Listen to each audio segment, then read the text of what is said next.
वक्त की बड़ी खबर बीजापुर से मिल रही है। आपको बता दें, अगवा जवान को छोड़े जाने की खबर मिल रही है। नक्सलियों ने जवान राकेश्वर सिंह मनहास को अगवा किया था। बीजापुर मुठभेड़ के बाद जवान का अपहरण हुआ था। बंसल न्यूज की खबर पर मुहर लगी है। कुछ देर बाद जवान के नजदीकी कैंप पहुंचने की संभावना है। तो खबर ये मिल रही है कि अगवा जवान को नक्सलियों ने छोड़ा है। बंसल न्यूज की खबर पर मुहर लगी है। तो आपको बता दें, कुछ देर बाद जवान के नजदीकी कैंप पहुंचने की संभावना है। नक्सलियों ने जवान राकेश्वर सिंह मनहास को अगवा किया था। बीजापुर मुठभेड़ के बाद जवान का अपहरण हुआ था। और अब आपको बता दें, कुछ देर बाद जवान के नजदीकी कैंप पहुंचने की संभावना है। तो बड़ी खबर आपको इस वक्त की दिखा रहे हैं। नक्सलियों ने जवान राकेश्वर सिंह मनहास को अगवा किया था, लेकिन अब उसे छोड़े जाने की खबर मिल रही है। तो परिजन भी लगातार ये मांग कर रहे थे। केंद्र सरकार से भी मांग की थी कि किसी भी तरह उन्हें घर लाया जाए। तो आपको बता दें, कुछ देर बाद जवान के नजदीकी कैंप पहुंचने की संभावना है।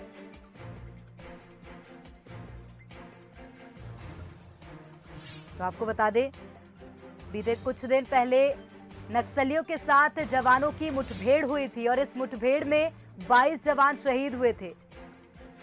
तो आपको बता दें, एक जवान को अगवा किया था नक्सलियों ने, यह खबर मिली थी, जिसके बाद अब उसके वापस आने की भी खबर मिल रही है। नक्सलियों ने उसे छोड़ा है। आपको बता दें, बीजापुर मुठभेड़ के बाद जवान का अपहरण हुआ था। कुछ देर बाद जवान के नजदीकी कैंप पहुंचने की संभावना है। आज बता दें, सुबह भी नक्सलियों ने ये फोटो जारी की थी और उससे पहले भी नक्सलियों ने सूत्रों के हवाले से खबर दी थी कि जवान हमारे कब्जे में। उसके बाद ये फोटो जारी की थी और अब जवान को छोड़े जाने की खबर मिल रही है। तो आपको बता दें, नक्सलियों और जवानों के बीच मुठभेड़ हुई थी, जिसमें 22 जवान शहीद हुए थे और कई जवान इसमें घायल भी हुए थे। घायल जवानों के साथ उनका हालचाल भी जाना था। केंद्रीय गृह मंत्री अमित शाह भी छत्तीसगढ़ दौरे पर आए थे, उनका हालचाल जाना था। मुख्यमंत्री भूपेश बघेल भी अस्पताल गए थे। 22 जवान शहीद हुए थे और एक जवान का अपहरण हुआ था। नक्सलियों ने अगवा किया था एक जवान को और अब उसके छोड़े जाने की खबर भी सामने आ रही है। तो नक्सलियों के साथ मुठभेड़ हुई थी और इस मुठभेड़ के बाद से ही जवान राकेश्वर सिंह मनहास को नक्सलियों ने अगवा कर लिया था। लेकिन आज सुबह ये तस्वीर भी नक्सलियों ने जारी की थी। इसी के साथ ये संदेश भी दिया था कि जवान सुरक्षित है और मध्यस्थता की मांग नक्सलियों ने की थी।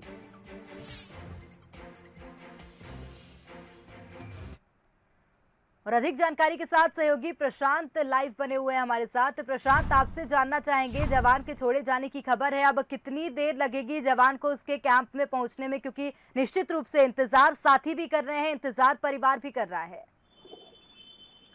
जी बिल्कुल प्रेरणा, जिस तरीके से जो खबर आ रही है कि जो घटनास्थल है, घटनास्थल से लगभग 14 से 15 किलोमीटर पहले जवान को जो मध्यस्थता करने के लिए पहुंचे हुए थे उनको सौंप दिया गया है। और अब धीरे धीरे वो चूंकि रास्ता अंदरूनी इलाकों का काफी खराब है और पगडंडियों के सहारे जो है उन रास्तों से जो है जवान को लेकर वो लोग पहुंच रहे हैं और बहुत जल्द जो है नजदीकी कैंप पे वो लोग पहुंच जाएंगे। और जिस तरीके से बताया जा रहा है कि जो कुछ पत्रकार और पत्रकारों के साथ साथ कुछ अन्य लोग भी जो है वो मध्यस्थता करने के लिए वहां पर पहुंचे हुए थे और सभी लोगों के साथ बातचीत हुई है। और उसके बाद जो है राकेश्वर सिंह मनहास को जो है जो अपहरित जवान है उसको छोड़ा गया है। और हालांकि अभी तक फिलहाल इस बात की आधिकारिक पुष्टि नहीं हो पाई है, क्योंकि अभी तक वो जो जवान है और जवान को लेने के लिए जो टीम पहुंची हुई थी वो सारे लोग पुलिस तक किसी भी नजदीकी कैंप तक नहीं पहुंच पाए। और जैसे ही पुलिस अधिकारी या फिर नजदीकी थाने कैंप तक पहुंचेंगे उसके बाद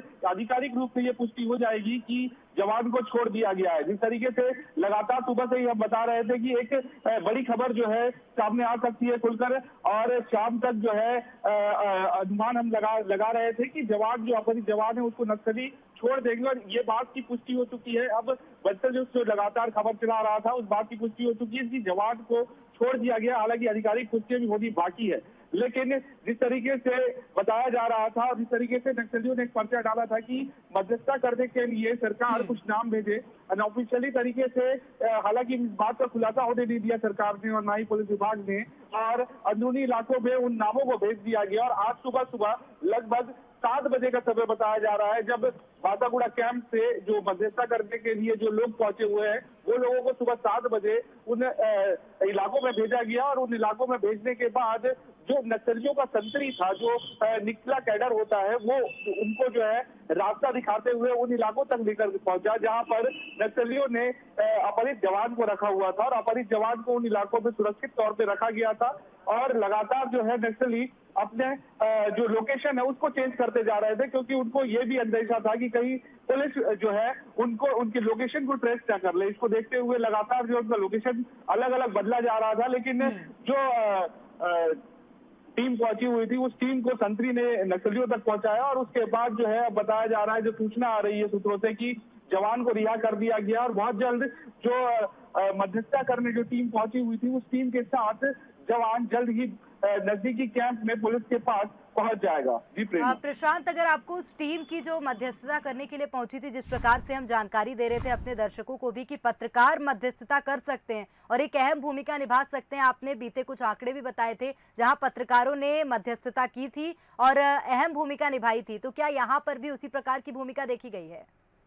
जी बिल्कुल प्रेरणा, इससे पहले भी बस्तर में जब भी नक्सली किसी पुलिस जवान या किसी अन्य को अगर अपहरण करते हैं तो उस बीच में कहीं ना कहीं पत्रकारों की एक अहम भूमिका होती है और पत्रकार हमेशा हर एक घटनाओं में जो है शामिल रहते हैं। तो कहीं ना कहीं इस बार भी ये चीज देखने को मिली है कि लगभग 4 ऐसे पत्रकार हैं जो स्थानीय पत्रकार बीजापुर के हैं, उनको जो है मध्यस्थता करने के लिए साथ में रखा गया था। साथ ही साथ अन्य और 2 लोगों को जो है बस्तर के जो स्थानीय लोग हैं जिनके जो बस्तर में काफी पहले से रह रहे हैं, समाज सेवी हैं, उन लोगों को इसमें शामिल किया गया था। हालांकि नाम अभी खुलकर सामने नहीं आ पाया है, लेकिन धर्मपाल सैनी जी जो एक नाम सामने आया है कि जिनको बताया जा रहा है कि वो जो है मध्यस्थता करने के लिए नक्सलियों के पास पहुंचे हुए हैं। तो बिल्कुल कहा जा सकता है कि 6 से 7 लोगों की ये टीम नक्सलियों के पास भेजी गई थी लगभग सुबह 7 बजे और उसके बाद लगभग 12:30 से 1 बजे तक जो है नक्सलियों के पास में टीम जो है पहुंची। और उसके बाद बातचीत होने के बाद कब नक्सलियों ने छोड़ा, हालांकि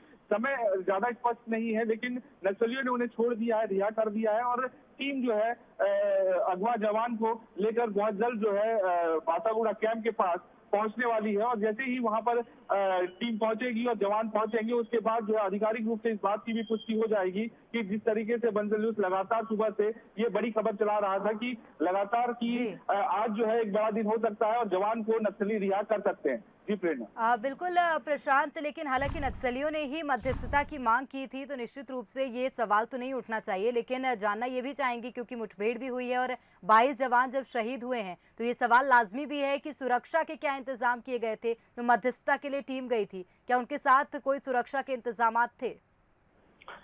उन इलाकों में जिन इलाकों में नक्सलियों की पैठ है और नक्सली जिन इलाकों में अगर मध्यस्थता करने के लिए किसी टीम को अगर बुला रहे हैं तो कहीं ना कहीं सुरक्षा कर्मी तो बिल्कुल उनके साथ नहीं जाएंगे, क्योंकि अगर सुरक्षा कर्मी उनके साथ रहेंगे तो एक बड़ी घटना जो है दोबारा हो सकती है, जिसको लेकर कहीं से भी क्योंकि और सुरक्षा को देखते हुए क्योंकि अंदरूनी इलाकों के जो पत्रकार हैं वो लगातार उन इलाकों में अपनी खबरों को लेकर जो है पहुंचते रहते हैं और लगातार जो उन इलाकों में कहीं ना कहीं नक्सलियों से मुलाकात भी उन पत्रकारों की होती। तो ऐसी स्थिति में इन 4 पत्रकारों को इसीलिए रखा गया था ताकि वो उन इलाकों से ज्यादा बेहतर वाकिफ है और वहां तक पहुंच पाएंगे और ताकि नक्सली जो है, ये कहा जाता है कि नक्सलियों के पास पहुंचने से पत्रकार कहीं ना कहीं सुरक्षित होते हैं, तो सुरक्षा के लिहाज से पत्रकारों के साथ भेजा गया तो ताकि किसी प्रकार से जो मध्यस्थता करने के लिए जो अन्य लोग गए हुए हैं उनकी सुरक्षा को भी ध्यान में रखा गया है। और जो वो अब जो है पत्रकारों के साथ जो टीम पहुंची हुई थी वो साथ ही साथ सारे लोग जो है जवान को लेकर अब बहुत जल्द जो है नजदीकी कैंप पहुंच जाएंगे और कैंप पहुंचने के बाद जो है ये स्पष्ट हो पाएगा कि कितने लोग गए थे और किस तरीके से क्या चीजें हुई हैं और जवान को कहाँ रखा गया था, साथ ही साथ नक्सलियों की मांग क्या थी और उन मांगों को किस तरीके से पूरी की गई है। क्योंकि जिस तरीके से सरकार कह रही थी कि निशर्त रिहा करने की बात, लेकिन नक्सलियों ने मध्यस्थकों के नाम के ऐलान की बात की थी। हालांकि डिमांड नक्सलियों ने ऐसा कुछ रखा नहीं था, लेकिन कहीं ना कहीं मध्यस्थ जो करने के लिए पहुंचेंगे उन लोगों के नाम के ऐलान की बात की थी, जो नाम हालांकि गुपचुप तरीके से जो अंदरूनी इलाकों में है नक्सलियों तक वो नाम पहुंचाया बुलाया गया और ये बताया गया कि आज जो है वो टीम जो पहुंचेगी बातागुड़ा कैंप से निकलेगी इस समय में, और उसके बाद उन घटनास्थल के आसपास का जो इलाका है वहां तक जो है बिना किसी सुरक्षा बल के पहुंचेगी और वहां से जो है नक्सली उनको लेकर अपने जो स्थान है वहां पर पहुंच सकते हैं और उसके बाद जो भी उनसे बातचीत करनी है और जो भी चीजें सरकार से उनको बातें करनी है वो उनके सामने रख सकते हैं। प्रशांत, देखिए अब जवान जब राकेश्वर पहुंचेंगे वहां तो उसके बाद क्या कुछ व्यवस्थाएं हैं, क्योंकि देखिए जब राकेश्वर वहां नक्सलियों के अंदर थे, नक्सलियों ने उनका अपहरण किया था, उनके बीच रहे हैं, तो निश्चित रूप से कुछ अहम खुलासे भी हो सकते हैं अगर उनसे पूछताछ की जाए, उनसे चर्चा की जाए। तो क्या कुछ इस तरह की कमेटी भी गठित की गई है जो कि राकेश्वर से पूछताछ करेगी और अहम खुलासे करने का ये जो एक पहल है वो कमेटी कर सकती है क्या? देखिए प्रेरणा, ये सारी चीजें तो होंगी, लेकिन सबसे पहले जब अगर जवान पहुंचता है नजदीकी कैंप में तो सबसे शुरुआती तौर पे जवान का मेडिकल स्वास्थ्य चेकअप किया जाएगा। उस स्वास्थ्य चेकअप करने के बाद जवान की हालत देखी जाएगी कि किस तरीके से है और बाकी पूछताछ और सारी चीजों की जानकारी कहीं ना कहीं एक कमेटी तैयार होगी और कमेटी तैयार होने के बाद इन सारी फॉर्मेलिटीज को तो पूरी की जाएगी। लेकिन सबसे पहले जब जवान पहुंचेगा बेस कैंप में तो वहां जो सीआरपीएफ के डॉक्टर्स होते हैं उनके द्वारा उनके पहले स्वास्थ्य परीक्षण किया जाएगा। स्वास्थ्य परीक्षण करने के बाद बाकी अन्य चीजों के लिए जो है पूछताछ की जाएगी। साथ ही साथ जो आला अधिकारी हैं वो भी जो है बातागुड़ा कैंप पहुंच चुके हैं और कैंप में मौजूद हैं और इंतजार कर रहे हैं कि जब कब जो है जवान को लेकर जो मध्यस्थता करने के लिए टीम पहुंची हुई थी वो टीम लेकर वापस आएगी और उसके बाद जो है आगे की चीजें जो है खुलासा हो पाएगा। बिल्कुल, एक अहम जानकारी आपने प्रशांत दी है, नजर बनाए रखेगा आप। तो आपको बता दें कि पूरा देश ही आज इंतजार कर रहा है कि जवान राकेश्वर जो नक्सलियों के कब्जे में थे वो जल्द से जल्द छूट कर आए और